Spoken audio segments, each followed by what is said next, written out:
আমি হেলেনা রায়হান ক্লাসভেল থেকে তোমাদের সকলকে জানাই স্বাগতম। আজকে আমি তোমাদের সাথে আলোচনা করব ইংলিশ সেকেন্ড পেপারের কম্পোজিশন নিয়ে। আমি যে কয়েকটা কম্পোজিশন এখানে দিয়েছি ইনশাল্লাহ এখান থেকে কমন পাবে। এছাড়াও কম্পোজিশন যদি তুমি পারো এখান থেকে তোমার প্যারাগ্রাফ কমপ্লিট হয়ে যাবে, লেটার কমপ্লিট হয়ে যাবে, ইমেল কমপ্লিট হয়ে যাবে, ইভেন পাশাপাশি ডায়লগও কমপ্লিট হয়ে যাবে। কীভাবে করবে, কোন টেকনিকে সব কিছু করা যায় এক্সপ্লেইন করছি। তার আগে তোমাদেরকে একটি কথা বলি, তোমরা সবাই জানো ক্লাসভেল 2025 সালের পরীক্ষার্থীদের জন্য 7টি বিষয়ের 3টে কোর্স শুরু করেছে। প্রথম যে কোর্স সেটি হচ্ছে গণিত আর বাংলা দ্বিতীয় পত্র।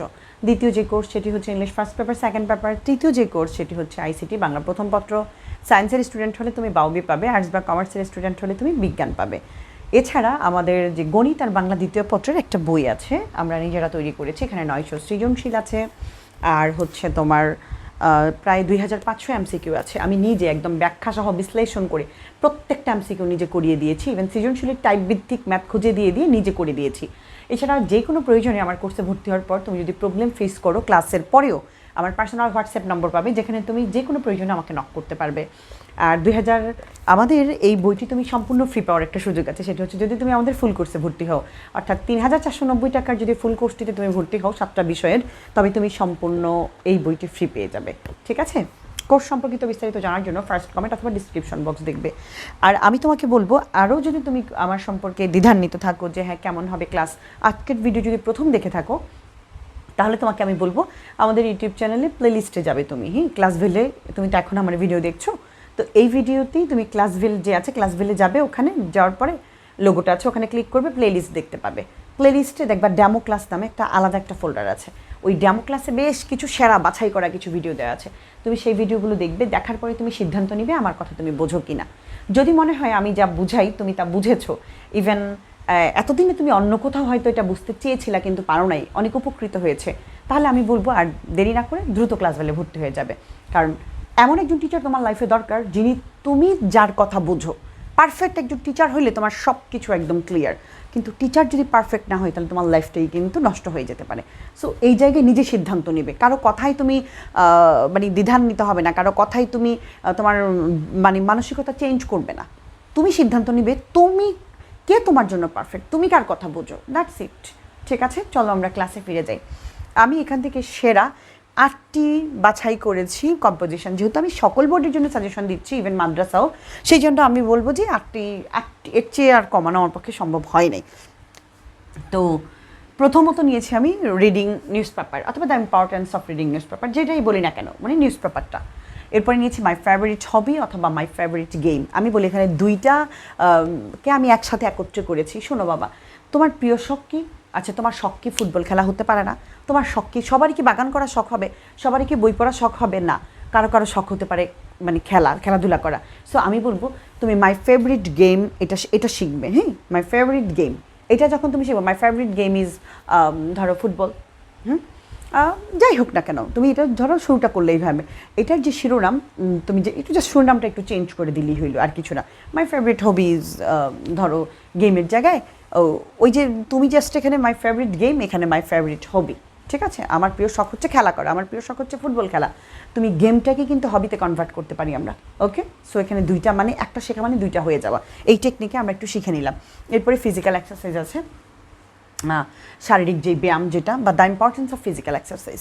এরপরে এইম ইন লাইফ অথবা your future plan of life, একই কথা যেটাই বলি না কেন। The season you like most, তোমার সবচেয়ে প্রিয় ঋতু কোনটা? A journey you have recently enjoyed, অথবা journey by train, journey by bus, journey by boat, যেটাই বলি না কেন একই কথা। ডিউটিস অফ এ স্টুডেন্ট, ছাত্রের দায়িত্ব ও কর্তব্য। আর একটা হচ্ছে সায়েন্স ইন এভরিডে লাইফ অথবা wonders of modern science. Enough, আমি বলবো এই 8টা কিন্তু অনেক না বাবা, তবে এই 8টা পড়লে তুমি আরও অনেক সুবিধা পাবে। কেমন আমি তোমাকে একটু বলি, যেমন the importance of reading news paper, এটা যদি আমরা পড়ি বাবা, রিডিং নিউজ পেপার, লেটার আছে, ইমেইল আছে, হয়ে যাচ্ছে ডায়লগ আছে, দুই বন্ধুর মধ্যে কথোপকথন হচ্ছে রিডিং মানে পত্রিকা পড়ার গুরুত্ব নিয়ে। সো এই টপিকটা আমি লেটারে ব্যবহার করতে পারি, এটা আমি ডায়লগে ব্যবহার করতে পারি, এটা আমি ইমেইলে ব্যবহার করতে পারি, আলাদা করে কিন্তু আমার আর পড়ার কোনো প্রয়োজন হচ্ছে না। সো এটা পারা মানে আরও 3টা টপিক আমার কমপ্লিট হয়ে যাওয়া, এমনভাবে শিখবো যাতে আমি অন্য জায়গায় অন্য ক্ষেত্রে কাজে লাগাইতে পারি। তারপরে যেমন ধরো মাই ফেভারিট হবি অথবা মাই ফেভারিট গেম। এটা তো বললাম যে গেম পড়লে আমার হবি হয়ে যাচ্ছে। Physical exercise, the importance of physical exercise, physical exercise যখন আমি করব এটা থেকে কিন্তু আমি প্যারাগ্রাফ, মর্নিং ওয়াক এটাও একটা এক্সারসাইজেরই অংশ, সকালবেলা যে আমরা হাঁটি, তাহলে এই প্যারাগ্রাফটা কমপ্লিট হয়ে যাচ্ছে। এছাড়া the importance of physical exercise, ধরো কনভারসেশন টু ফ্রেন্ডস, দুই বন্ধুর মধ্যে কথোপকথন হচ্ছে, এটাকেও কিন্তু আমরা একটা ডায়লগে কনভার্ট করতে পারি, অবশ্যই পারি। কীভাবে ডায়লগে কনভার্ট করবে, উত্তর তুমি জানো, এগুলো হচ্ছে উত্তর তুমি যখন পড়বে, আর প্রশ্নগুলো আমি তৈরি করে শিখিয়ে দিব, ঠিক আছে? তাহলে দেখবে খুব ইজি তোমার 10টা কনভারসেশন মানে হচ্ছে 10 জোড়া তুমি দিলেই ইনশাল্লাহ তুমি ডায়লগে খুব ভালো করবে। এই নিয়ে আলাদা একটা ভিডিও আমি দিব। এরপরে এইম ইন লাইফ, ইউর বা future plan of life. Aim in লাইফটা কিন্তু আমরা লেটার ও ইমেল, এটা আমাদের অনেক আসে, আমরা দেখেছি। তোমার বন্ধুকে একটা লেটার লিখো তোমার ফিউচার প্ল্যান অফ লাইফ নিয়ে, অথবা তোমার বন্ধুকে একটা মেল লিখো, বলতেই পারে। সো আমরা এটা শেখা মানে কিন্তু ওইটাও শেখা হয়ে যাবে। এরপর the season you like most, যখন তোমাকে ঋতু নিয়ে পড়তে বলবে সিজন ইউ লাইক মোস্ট, তখনই তুমি খেয়াল করবে অন্য ঋতু তুমি পড়বে না, তুমি পড়বি রেনি ডে, মানে রেনি সিজন যেটা। তা রেনি সিজন মানে কি, বর্ষাকাল মানে একটা বৃষ্টির দিন, বর্ষাকাল আসলে বর্ষাকালে কী হয়, বৃষ্টির দিনে কী কী হয়, কী কী অসুবিধা, কী কী সুবিধা, ওইটা পড়লেই কিন্তু আমার এই যে প্যারাগ্রাফটা এই রেইনি ডে হয়ে যাচ্ছে, আমার কিন্তু আলাদা করে পড়া লাগতেছে না। সো তোমাকে এরকম মিলাইয়ে পড়তে হবে যে হ্যাঁ কী পড়লে কোনটা পড়লে আমার কোনটা হয়ে যাবে। সব পড়ে তো বাবা আমরা পারবো না, আমাদেরকে বাছাই করতে হবে, চুজ করতে হবে, মানে একটা দিয়ে আরও অন্যান্য অনেক বিষয় আমাদেরকে করতে হবে, তবেই না আমরা ভালো করব। এরপরে এই journey you have recently enjoyed, অথবা জার্নি বাই ট্রেন অথবা জার্নি বাই বোট, যাই বলি না কেন, এটা নিয়ে একটা প্যারাগ্রাফও আসতে পারে, দুই বন্ধুর মধ্যে কথোপকথন হতে পারে, তুমি কেমন করেছিলে, তোমার কেমন লেগেছিল, অথবা এটা নিয়ে আমাদের কিন্তু মেইল আসে, অথবা একটা লেটারও আসে এটা নিয়ে, ঠিক আছে? তোমার একটা ভ্রমণ সম্পর্কে কিছু লিখো, ঠিক আছে? এরকম ডিউটিস অফ এ স্টুডেন্ট, তোমার যে স্টুডেন্টের দায়িত্ব কর্তব্য যদি আসে অন্য কিছু কাজে লাগাইতে পারি আমরা। আর এটা হচ্ছে সবচেয়ে গুরুত্বপূর্ণ, সায়েন্স ইন এভরিডে লাইফ অথবা ওন্ডার্স অফ মডার্ন সায়েন্স।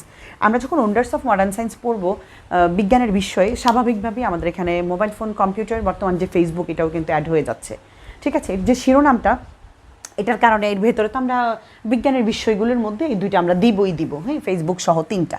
তো প্যারাগ্রাফ আমাদের নর্মালি যদি মোবাইল ফোন আসে আমরা দিতে পারবো, কম্পিউটার আসলে আমরা দিতে পারবো, অথবা মোবাইল ফোন, কম্পিউটার, ফেসবুক এগুলোর ম্যারিটস অথবা ডিম্যারিটস, সুবিধা অসুবিধা নিয়ে যদি আমাদের কাছে কোনো লেটার, কোনো ডায়লগ চাই, তাহলে আমরা সেটাও নির্দ্বিধায় লিখতে পারবো।